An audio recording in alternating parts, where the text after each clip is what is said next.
Bonne journée à tous, bonne course pour tout le monde. C'est une grande journée aujourd'hui parce que ce soir, on va commencer à trouver le Hametz que chacun de nous a et donc on va devoir le brûler. On va allumer également une bougie ce soir.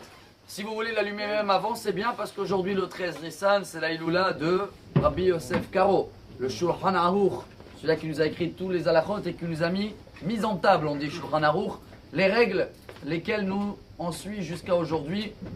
Et c'est pour ça que chacun de nous ce soir, voilà, ce message aujourd'hui est très important, pas pour le faire parce que je pense que chacun il va le faire, mais sentir un peu plus et pourquoi le faire et qu'est-ce que ça va me donner en plus. Alors, chacun à partir de l'heure de la rentrée de Shabbat, si c'est en Israël vous connaissez les horaires, si c'est un peu dans partout, chacun qui reçoit le message dans le monde, à partir de l'heure de la rentrée de Shabbat, on commence rien du tout, ni de travaux, ni à manger et ni de l'étude. Ce qui veut dire qu'à peu près vers 19h moins le quart en Israël, chacun connaît ses horaires, Paris, Suisse, Belgique, Brésil. Et à partir de cette heure-là, on attend une demi-heure.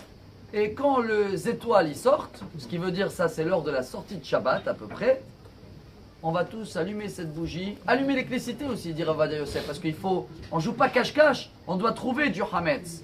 Et au cas où quelqu'un dit ah non moi je suis nickel, clean ma maison, je trouve rien, ce qui veut dire aussi qu'il pense que lui aussi il est clean toute l'année, il n'a pas de Hametz et pas d'orgueil, vous inquiétez pas, on a trouvé la solution pour ça aussi, on oblige à nous tous de mettre 10 morceaux de pain pour dire quand tu cherches bien, tu vas trouver du Hametz. Chacun de nous de là il doit le faire. C'est pour cela que même des personnes qui travaillent, des gens qui ont des magasins ou des grosses affaires, arrêtez-vous, prenez cette pause. Surtout pour les enfants, c'est très important. Comme ça, les enfants, ils vont grandir, ils vont apprendre. Papa aussi, il trouve du Hametz partout. Ils vont grandir avec ces images, c'est les choses qui vont rester gravées tout le temps.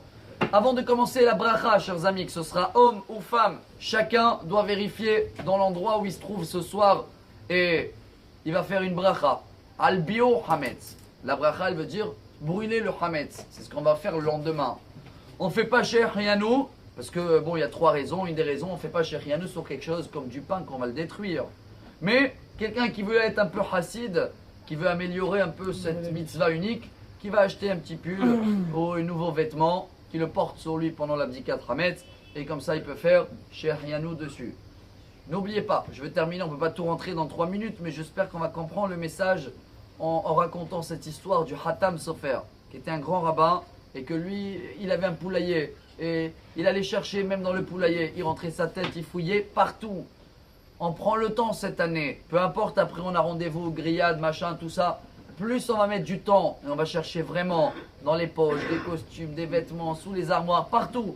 Chaque minute en plus dans cette Dikat Hametz prouve qu'on s'investit dans les choses éternelles, qui sont les mêmes depuis plus que 3000 ans et qui vont rester toujours jusqu'à que cette bougie-là, avec laquelle on va vérifier ce soir, va éclairer le monde dans l'avenue de Mashiach. Amen. Bonne journée à tous.